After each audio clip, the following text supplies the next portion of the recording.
Albert Einstein, whose theories changed the world of science forever.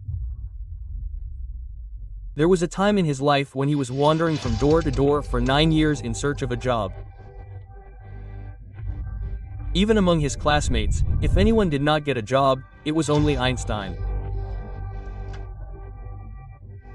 But who would have thought that the boy who was considered the slowest learner in school would one day get an offer to become the president of Israel at his door?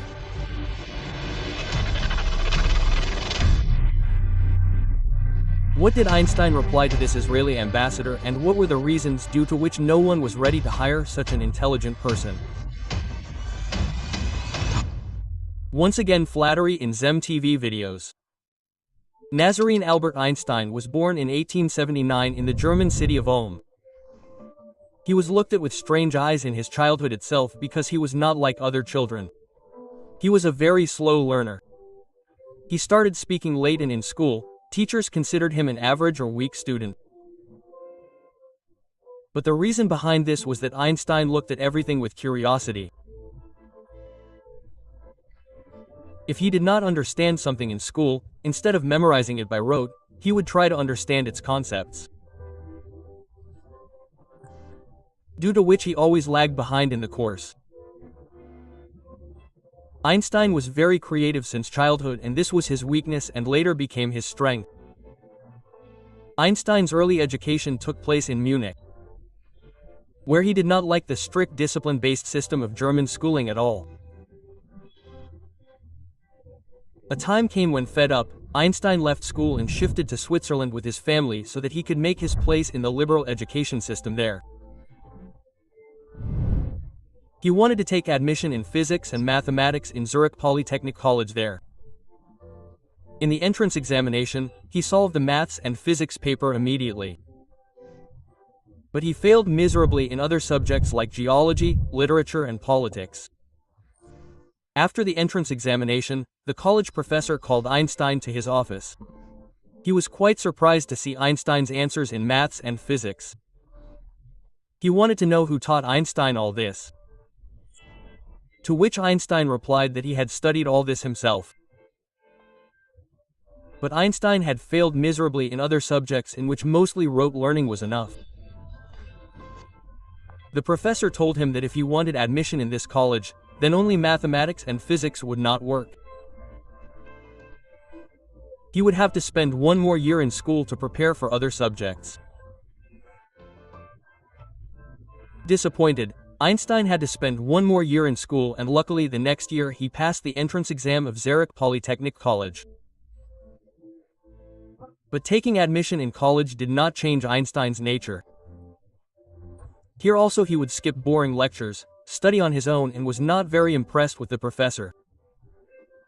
That is, it was not in Einstein's nature to follow him around.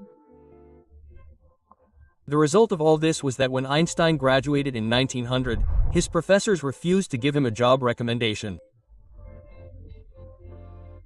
Now, of course, he was very intelligent, but Einstein did not have any strong reference. There was no mentor who could get him an academic or research job. In those days, the recommendation of a professor was very important to get a job in the field of science, and Einstein lagged behind in that race, and the result was that his classmates who were academically stronger than him reached better positions because they had the support of the professor. Einstein applied at many places in Germany and Switzerland. He was rejected at universities, schools, research institutes. He wrote letters to the professors, but everywhere he got the same answer. "We are sorry, we cannot hire you." This was also personally painful for Einstein because he felt that people were not able to see his work and potential. Einstein's frustration can be well gauged from his letters and diary. Einstein once wrote in his diary, "It seems as if the world does not need me. Every door seems to be closed." In the letter written to his family, it was mentioned, "I apply everywhere, but neither do I get a reply, nor does anyone need me. It seems that nothing is going right in my life." In another famous letter that he wrote to his girlfriend Mileva, Einstein said, I feel I have become a useless person. I live only in physics. But the world listens only to those people who fit into their system. This frustration was affecting Einstein's personal life. Lack of money, tensions in marriage, and dissatisfaction with himself. Another problem was that Einstein's nature was very idealistic. He was clear that he would only do a job related to science.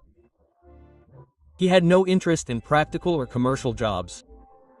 At that time, Einstein was having an affair with one of his classmates, Mileva. But the two were not getting married only because Einstein did not have a job.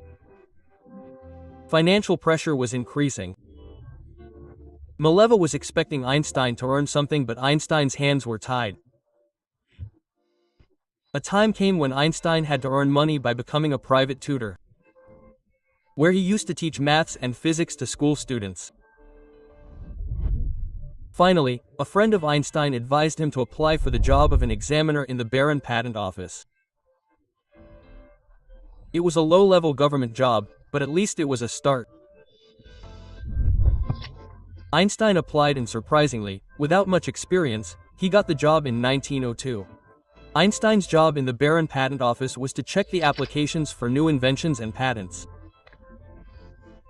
to see what was really innovative and what was not.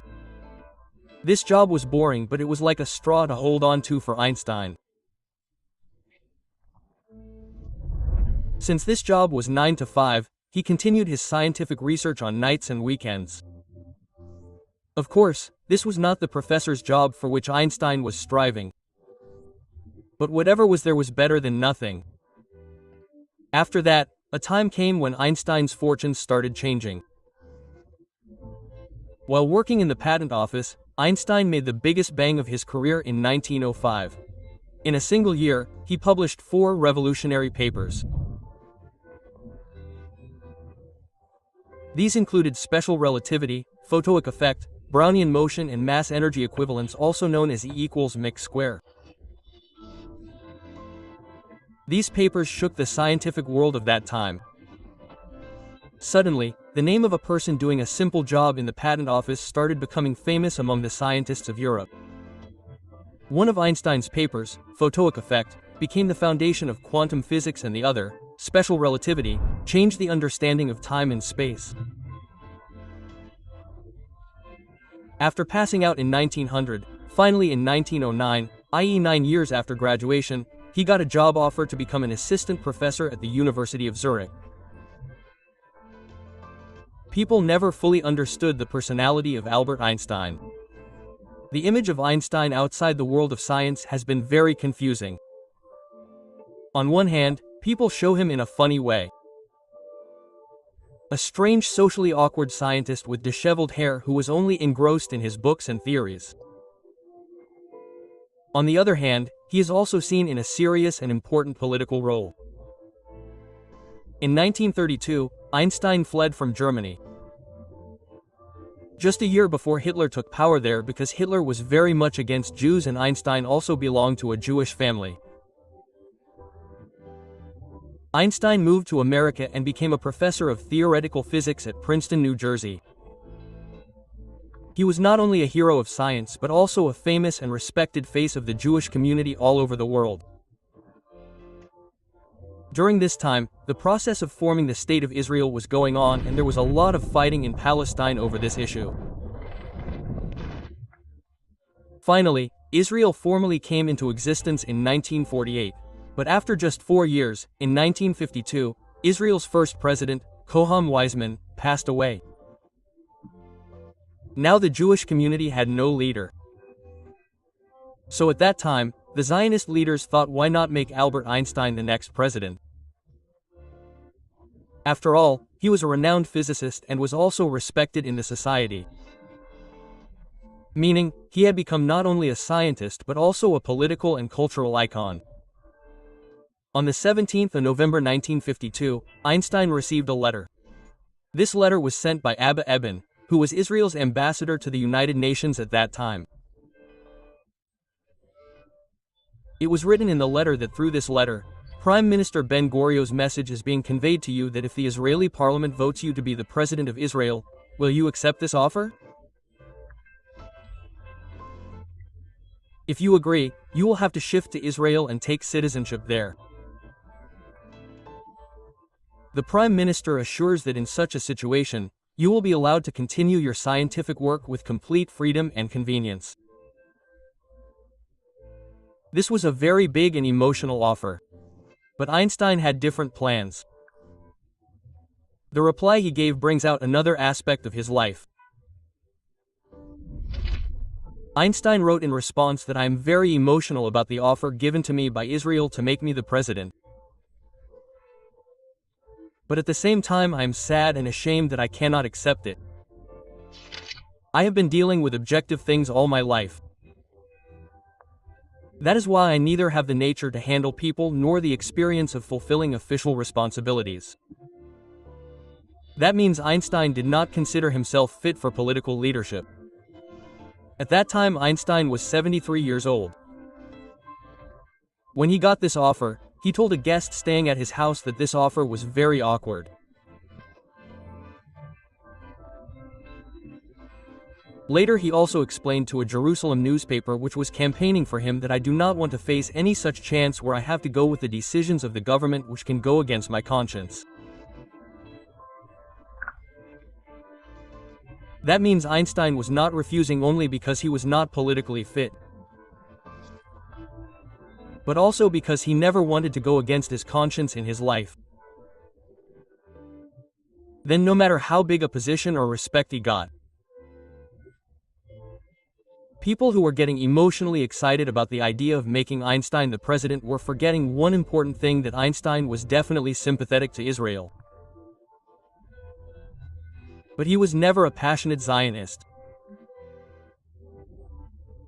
When Einstein refused the president's offer, former Prime Minister Ben-Gurion told his assistant that if Einstein had accepted this offer, it would have created a big problem for us.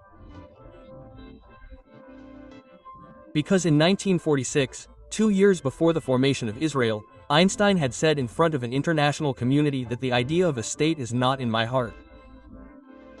That is, in reality Einstein did not want to see Israel as a separate state. Finally, on the 16th of December 1952, Yitzhak Ben-Zavi became the second president of Israel. Hope you will like and share this video of ZMTV. Thank you very much for your loving comments. See you in the next wonderful video.